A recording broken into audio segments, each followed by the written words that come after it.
Hello दोस्तों।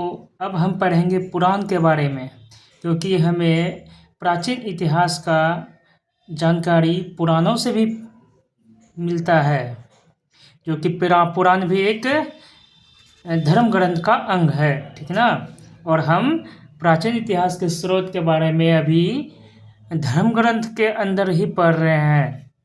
चलिए, भारतीय ऐतिहासिक कथाओं का सबसे अच्छा क्रमबद्ध विवरण पुराणों में मिलता है। इसके रचयिता लोमहर्ष अथवा इनके पुत्र अग्रश्रावा माने जाते हैं।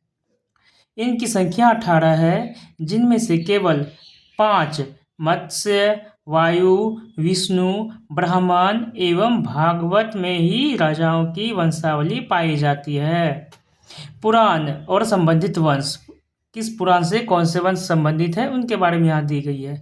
विष्णु पुराण से मौर्य वंश संबंधित है, मत्स्य पुराण से आंध्र सातवाहन वंश संबंधित है और वायु पुराण से गुप्त वंश संबंधित है। ठीक नोट, पुराणों में मत्स्य पुराण सबसे प्राचीन एवं प्रामाणिक है। सबसे प्राचीन और प्रामाणिक पुराण कौन सी है? तो मत्स्य पुराण है। मत्स्य पुराण से किस वंश की संबंध मिलता है? आंध्र सातवाहन वंश की। चलिए, अधिकतर पुराण सरल संस्कृत श्लोक में लिखे गए हैं। स्त्रियां तथा शूद्र जिन्हें वेद पढ़ने की अनुमति नहीं थी, वे भी पुराण सुन सकते थे। पुराणों का पाठ पुजारी मंदिरों में क्या करते थे? सामाजिक एवं सांस्कृतिक दृष्टि से अग्नि पुराण की काफी महत्व है, जिसमें राजतंत्र के साथ साथ कृषि संबंधी विवरण भी दिया गया है। अब आगे पढ़ेंगे बौद्ध, जैन एवं अन्य साहित्य के बारे में कि किस धर्म के साहित्य से प्राचीन इतिहास का जानकारी प्राप्त होता है। चलिए, जातक में बुद्ध की पूर्व जन्म की कहानी वर्णित है। जातक एक धर्म ग्रंथ है जो कि बौद्ध की है, और उसमें क्या है? बुद्ध की पूर्व जन्म की कहानी वर्णित है। हीनयान का प्रमुख ग्रंथ कथावस्तु है, जिसमें महात्मा बुद्ध का जीवन चरित्र अनेक कथानकों के साथ वर्णित है। जैन साहित्य को आगम कहा जाता है। जैन धर्म का प्रारंभिक इतिहास कल्पसूत्र से ज्ञात होता है। जैन धर्म का प्रारंभिक इतिहास किससे प्राप्त होता है? कल्पसूत्र से। जैन ग्रंथ भगवती सूत्र में महावीर के जीवन कृत्यों तथा अन्य समकालिकों के साथ उनके संबंधों का विवरण मिलता है। अर्थशास्त्र के लेखक चाणक्य यानी कि कौटिल्य या विष्णुगुप्त जिसे कहते हैं, यह 15 अधिकरणों एवं 180 प्रकरणों में विभाजित है। इससे मौर्यकालीन इतिहास की जानकारी प्राप्त होती है। अनुवादक यानी कि सामशास्त्री, संस्कृत साहित्य में ऐतिहासिक घटनाओं को क्रमबद्ध लिखने का सर्वप्रथम प्रयास कलहन के द्वारा किया गया है। मतलब संस्कृत साहित्य में ऐतिहासिक घटनाओं को क्रमबद्ध लिखने का सर्वप्रथम प्रयास किसने किया? कलहन के द्वारा किया गया। कलहन द्वारा रचित पुस्तक राजतरंगिणी, राजाओं की नदी, राजतरंगिणी मतलब राजाओं की नदी, इसे किसने लिखा है? कलहन ने लिखा है। इस ग्रंथ में 8 सर्ग है, जिन्हें तरंगों की संज्ञा दी गई है। इसमें प्रारंभ से लेकर 12वीं सदी तक कश्मीर के शासकों का वर्णन है। अरबों की सिंध विजय का वृत्तांत चचनामा, जिसको कि लेखक अली अहमद ने लिखी है, उसमें सुरक्षित है। अरबों की सिंध विजय का वृत्तांत किसमें है? चचनामा में सुरक्षित है। और इसे किसने लिखा है? चचनामा को अली अहमद ने लिखा है। अष्टाध्यायी संस्कृत भाषा व्याकरण की प्रथम पुस्तक के लेखक पाणिनि है। इससे मौर्य के पहले का इतिहास तथा मौर्य युगीन राजनीतिक अवस्था की जानकारी प्राप्त होती है। अष्टाध्यायी क्या है? अष्टाध्यायी पाणिनि के द्वारा लिखा गया एक ग्रंथ है। इससे मौर्य के पहले का इतिहास तथा मौर्य युगीन राजनीतिक व्यवस्था की जानकारी प्राप्त होती है। नोट, अष्टाध्यायी में पहली बार लिपि शब्द का प्रयोग हुआ है। कात्यायन की गार्गी संहिता एक ज्योतिष ग्रंथ है। गार्गी संहिता कैसी ग्रंथ है? तो ज्योतिष ग्रंथ है। फिर भी इसमें भारत पर होने वाले यवन आक्रमण का उल्लेख मिलता है। पतंजलि पुष्यमित्र शुंग के पुरोहित थे। इनके महाभाष्य से शुंगों के इतिहास का पता चलता है।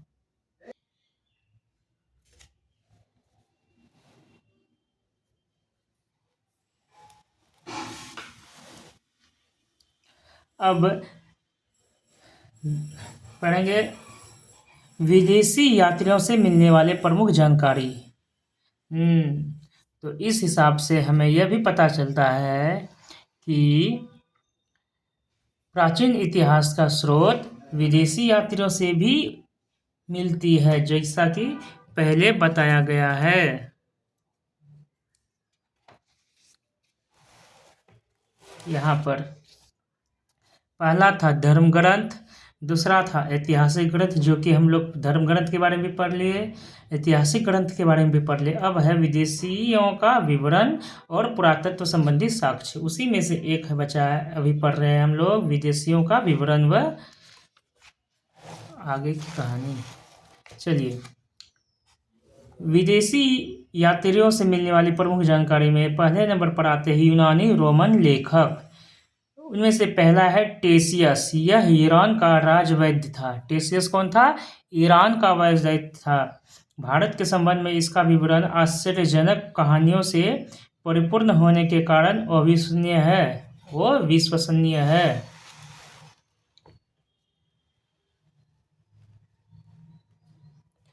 और दूसरे नंबर पे आते हैं हीरोडोटस। इसे इतिहास का पिता कहा जाता है। इतिहास का पिता किसे कहा जाता है? हीरोडोटस को कहा जाता है। इसने अपनी पुस्तक हिस्टोरिका, हीरोडोटस की पुस्तक का क्या नाम था? हिस्टोरिका, जो कि 5वीं शताब्दी ईसा पूर्व के भारत फारस यानी कि ईरान के संबंध का वर्णन किया गया है। हिस्टोरिका में किसका संबंध का वर्णन किया गया? भारत और फारस का, जो कि फारस को अब ईरान के नाम से भी जाना जाता है, परंतु इसका विवरण भी अनुश्रुतियों एवं अफवाहों पर आधारित है। तीसरा है सिकंदर के साथ आने वाले लेखकों में निरियाकस और अनेसिक्रटस। सिकंदर के साथ कौन कौन आए थे? एक निरियाकस, दूसरे अनेसिक्रटस तथा अरिस्टोबुलस के विवरण अधिक प्रामाणिक एवं विश्वसनीय है। मेगास्थनीज, यह सेल्यूकस निकेटर का राजदूत था। मेगास्थनीज किसका था? सेल्यूकस निकेटर का राजदूत था, जो चंद्रगुप्त मौर्य के दरबार में आया था।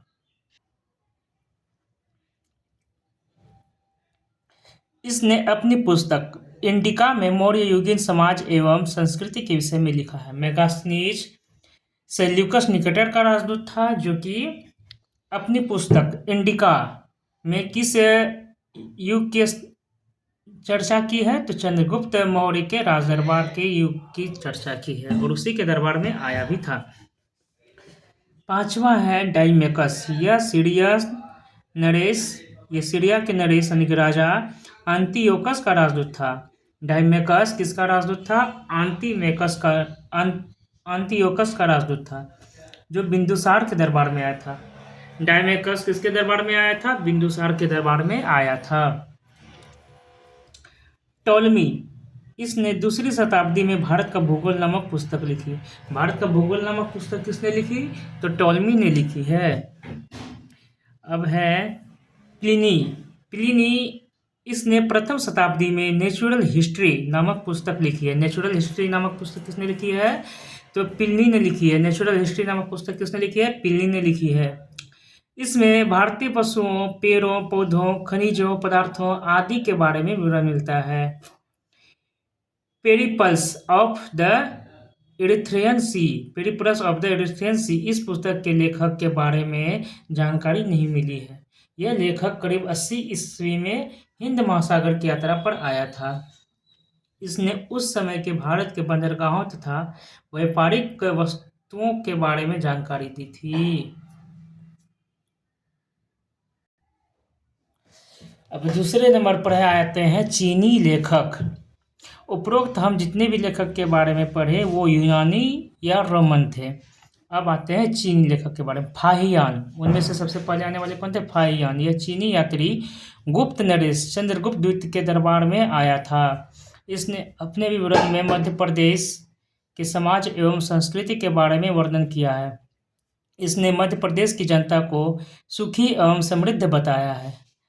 फाहियान मध्य प्रदेश की जनता को सुखी एवं समृद्ध बताया है। यह 14 वर्षों तक भारत में रहा। संयुग्न, यह 1518 ईस्वी में भारत आया। इसने अपने 3 वर्षों की यात्रा में बौद्ध धर्म की प्राप्तियां एकत्रित की। वेनसोंग, यह हर्षवर्धन के शासनकाल में भारत आया था। वेनसोंग हर्षवर्धन के शासनकाल में भारत आया था। वेनसोंग 629 ईस्वी में चीन से भारत के लिए प्रस्थान किया और लगभग 1 वर्ष की यात्रा के बाद सर्वप्रथम वह भारतीय राज्य कपिसा पहुंचा। भारत में 15 वर्षों तक ठहरकर 645 ईस्वी में चीन लौट गया। वह बिहार में नालंदा जिला स्थित नालंदा विश्वविद्यालय में अध्ययन करने तथा भारत से बौद्ध ग्रंथों को एकत्र कर ले जाने के लिए आया था। इसका भ्रमण वृत्तांत सीयूकी नाम से प्रसिद्ध है। सीयूकी किसने लिखी? तो वेनसोंग ने लिखी। यह भारत कब आया था? 629 ईस्वी में, जिसमें 138 देशों का विवरण मिलता है। सीयूकी नाम से प्रसिद्ध है जो इनका वृत्तांत, उसमें 138 देशों का विवरण मिलता है। इसने हर्षकालीन समाज, धर्म तथा राजनीति के बारे में वर्णन किया है। इसके अनुसार सिंध का राजा शूद्र था। वेनसोंग ने बुद्ध की प्रतिमा के साथ साथ सूर्य और शिव की प्रतिमा का भी पूजन किया है। नोट: वेनसोंग के अध्ययन के समय नालंदा विश्वविद्यालय के कुलपति आचार्य शिलभद्र थे। यह विश्वविद्यालय बौद्ध दर्शन के लिए प्रसिद्ध था। चौथा नंबर पर पंत सिंह, यह 7वीं शताब्दी के अंत में भारत आया। इसने अपने विवरण में नालंदा विश्वविद्यालय, विक्रमशिला विश्वविद्यालय तथा अपने समय के भारत का वर्णन किया है।